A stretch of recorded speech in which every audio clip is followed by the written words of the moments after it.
ইউনিভার্সিটির semester final পরীক্ষা শেষ করে 5 বন্ধু মিলে 3.5 ঘন্টার যাত্রা ডিঙিয়ে নামা হলো কক্সবাজারে। আবছা আবছা আলোয় ভোরের সূর্যোদয় দেখার বাসনায় মেরিন ড্রাইভের হিমছড়ির দ্বীপে যাওয়া, অবসাদের মন নিয়ে সমুদ্রের বিশালতায় যেন হারিয়ে যাওয়া, এরপর মুহূর্তেই চিরদিনের জন্য নেটওয়ার্কের বাইরে চলে যাওয়া, ঠিক নেটওয়ার্কের বাইরে ওই ফিল্মের মতোই। ভোরের আকাশে ঝুম বৃষ্টিতে সমুদ্র স্নানে মাতোয়ারা 3 বন্ধু হারিয়ে যায় সমুদ্রের বুকে। বাকি 2 জন ফিরে আসে।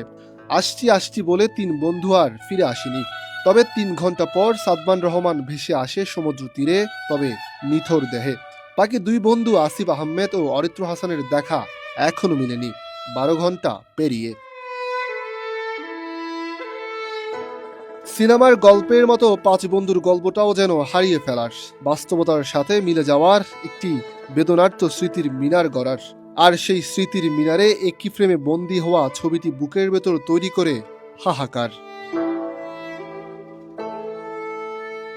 সাদমান রহমান শাবাব না ফেরার দেশে বাকি 2 বন্ধু আসিফ আহমেদ আর অরিত্র হাসানের খোঁজ এখনো পাওয়া যায়নি।